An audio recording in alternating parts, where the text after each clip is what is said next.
بسم اللہ الرحمن الرحیم۔ صرف 5 منٹ کا مدرسہ قرآن و حدیث کی روشنی میں 28 صفر المظفر۔ نمبر 1، اسلامی تاریخ۔ حضرت یونس علیہ السلام حضرت یونس علیہ السلام اللہ کے برگزیدہ نبی اور انبیاء بنی اسرائیل میں سے ہیں۔ آپ علیہ السلام کی پیدائش عراق کے مشہور شہر نینوا میں ہوئی۔ اللہ تعالیٰ نے آپ علیہ السلام کو اسی شہر کی ہدایت کے لیے نبی بنایا تھا۔ یہ قوم کفر و شرک میں مبتلا ہو گئی تھی۔ آپ انہیں ایک عرصہ تک ایک اللہ کی عبادت کی دعوت دیتے رہے، مگر انہوں نے آپ کی دعوت کو قبول نہ کیا اور کفر و شرک پر جمے رہے اور آپ کا مذاق اڑایا۔ جب عام طور پر ایسا ہونے لگا تو حضرت یونس علیہ السلام ان کے لیے عذاب الہی کی بد دعا کر کے وہاں سے روانہ ہو گئے۔ آپ کے بستی سے روانہ ہو جانے کے بعد قوم پر عذاب الہی کے آثار دکھائی دینے لگے۔ قوم کو یقین ہو گیا کہ حضرت یونس علیہ السلام اللہ کے سچے نبی تھے، لہذا قوم کے تمام لوگ اور ان کے سردار بستی سے باہر آ کر ایک میدان میں جمع ہو کر خوب روئے اور اپنے گناہوں کی معافی مانگی اور شرک سے توبہ کی۔ اللہ تعالیٰ نے ان کی توبہ قبول فرمائی اور انہیں عذاب سے بچا لیا۔ نمبر 2، حضور صلی اللہ علیہ وسلم کا معجزہ، تھوڑے سے پانی میں برکت۔ حضرت زیاد بن حارث رضی اللہ تعالی عنہ فرماتے ہیں، میں ایک سفر میں آپ صلی اللہ علیہ وسلم کے ساتھ تھا۔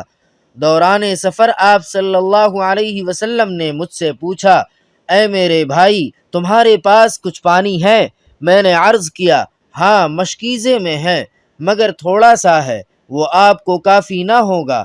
تو آپ صلی اللہ علیہ وسلم نے فرمایا، اس کو کسی برتن میں نکال کر میرے پاس لے آؤ۔ چنانچہ میں گیا اور ایک برتن میں نکال کر لے آیا۔ آپ صلی اللہ علیہ وسلم نے اپنا دست مبارک اس میں رکھا۔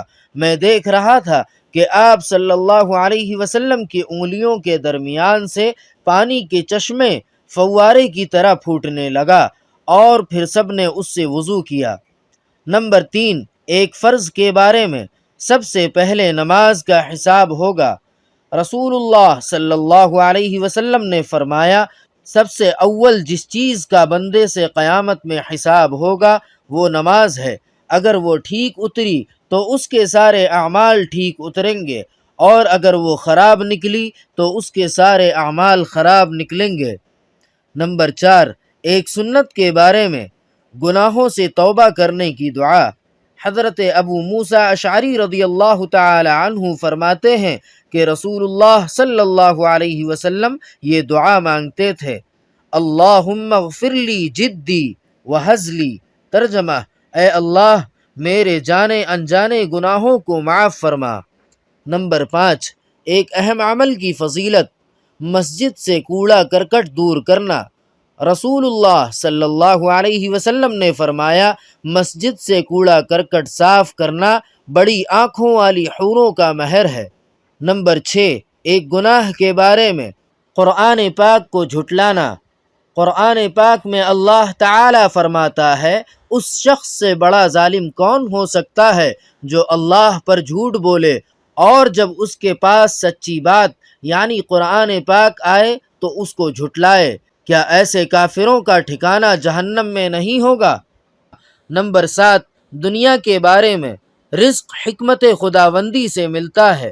قرآن پاک میں اللہ تعالیٰ فرماتا ہے، اگر اللہ تعالیٰ اپنے سب بندوں کے لیے رزق میں زیادتی کر دیتا تو ضرور زمین میں فساد کرنے لگتے، لیکن وہ جس قدر چاہتا ہے اندازے کے مطابق روزی اتارتا ہے، اور وہ اپنے بندوں سے باخبر اور ان کو دیکھنے والا ہے۔ نمبر 8، آخرت کے بارے میں، 40 سال تک عذاب۔ رسول اللہ صلی اللہ علیہ وسلم نے فرمایا، جہنم میں بختی اونٹوں کی گردنوں کے برابر موٹے سانپ ہیں، ان میں سے ایک نے بھی ایک دفعہ ڈس لیا تو اس کا زہر 40 سال تک باقی رہے گا۔ اسی طرح جہنم میں حاملہ خچروں کی مانند موٹے بچھو ہیں، ان میں جو کوئی ایک دفعہ ڈسے گا تو اس کی تکلیف 40 سال تک محسوس ہوگی۔ نمبر 9، طب نبوی سے علاج، صحت کے لیے احتیاطی تدبیر۔ حضرت ابن عباس رضی اللہ تعالی عنہ فرماتے ہیں کہ رسول اللہ صلی اللہ علیہ وسلم کھانے پینے کی چیزوں میں پھونک نہیں مارتے تھے اور نہ برتن میں سانس لیتے تھے۔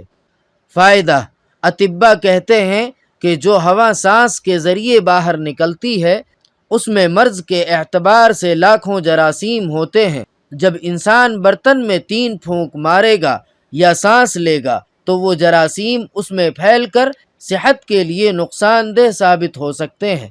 نمبر 10، نبی صلی اللہ علیہ وسلم کی نصیحت۔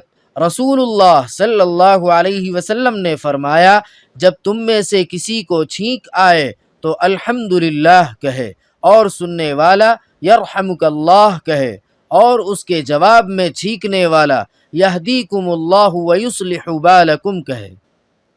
سبحان ربک رب العزت عما یصفون وسلام علی المرسلین والحمد للہ رب العالمین۔